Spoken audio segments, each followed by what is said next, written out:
మావ నమస్తే. నేను first time 6th or 7th class చదువుతున్నప్పుడు పాన్ చూసాను. అప్పుడు మొదలు ఇప్పటిదాకా ఆగలేదు. కానీ ఎందుకో దాని మీద ఇంట్రెస్ట్ తగ్గిపోతుంది. మంచో చెడో తెలియదు, కానీ సంథింగ్ ఒక బెటర్ ఫీలింగ్ వస్తుంది. ఇదంతా ఎక్కడ స్టార్ట్ అయిందంటే, ఒక సంవత్సరం క్రితం నో ఫ్యాప్ ఛాలెంజ్ అని తీసుకున్నా. పెద్దగా వర్కౌట్ కాలేదు. విత్ ఇన్ ఏ వీక్ అది రీలాక్స్ చేయాల్సి వచ్చింది. అయినా కూడా వర్కౌట్ కాల. కానీ నేను నో ఫ్యాప్లో ఉన్నప్పుడు వచ్చిన ఫీలింగ్ ఫ్యాప్ చేసిన రోజు రాలేదు.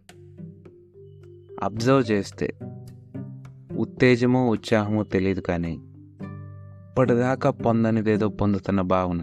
ఈ ఫీలింగ్ స్టార్ట్ అయినప్పటి నుంచి ఆల్మోస్ట్ ఏ ఇయర్ పాన్ చూడటానికి అంతగా ఆసక్తి ఉండట్ల. ఏదో ఫోర్స్ఫుల్గా ఇన్నాళ్ళేదో చేసాం, వాళ్ళ ఇంటి కొత్తగా మానేయటం అని చూడటమే, కానీ సొంతంగా వెళ్ళి చూడాలన్న ఇంట్రెస్ట్ అయితే లేదు. అంటిల్ వెబ్సైట్కి వెళ్ళేదాకా ఆ ఫోర్స్ ఉంటుంది, ఆ బ్యాక్ ఫోర్స్. వెళ్ళాక వరల్డ్ టూర్ చేయటం తప్ప వేరే ఆప్షన్ ఉండదు. అయిపోగానే ఏదో చేయకూడదు ఏదో చేశానన్న రిగ్రెట్ అట్లానే ఉండేది. బట్ ఇప్పుడిప్పుడే ఆ రిగ్రెట్స్ తగ్గించుకొని వాటితో పాటు పాన్ వాచ్ టైంను కూడా తగ్గిస్తున్నా. ఈ మధ్యకాలంలో ఇంకో డౌట్ స్టార్ట్ అయ్యింది. ఫ్యాప్ చేసుకోవడానికి పాన్ చూస్తున్నామా, లేదా పాన్ చూస్తున్నప్పుడు ఫ్యాప్ చేస్తున్నామా అని. ఈ రెండిట్లో ఏదేమైనా రెండు జరుగుతున్నాయి. నేనైతే ఇనీషియల్లీ పాన్ చూస్తున్నప్పుడు ఫ్యాప్ చేశాను, కానీ లేటర్ ఆన్ ఫ్యాప్ చేయడం కోసం పాన్ చూశాను. మీరు అనొచ్చు రెండిటికి తేడా ఏంటని. డిజైర్, థాట్స్ మనం చేసే పనుల్ని నావిగేట్ చేస్తుంటాయి. సో మెంటల్ హెల్త్ అంతా ఈ రెండిటి మీదే ఆధారపడి ఉంది. మనం ఫ్యాప్ చేయడానికైనా పాన్ చూడటానికైనా రెండిటికి ఇనిషియలైజేషన్ ఎక్కడ జరిగింది?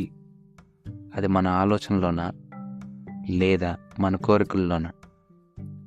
మన కోరిక అయితే పర్వాలేదు, ఏదో వయసులో ఉన్నాం కాబట్టి.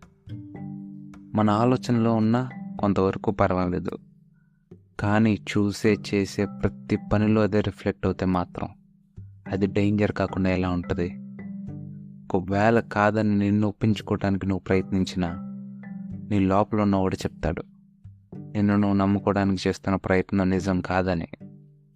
దాన్ని మించిన అల్టిమేట్ జడ్జిమెంట్ ఏదీ లేదు. So watch your thoughts, 'cause they became your actions.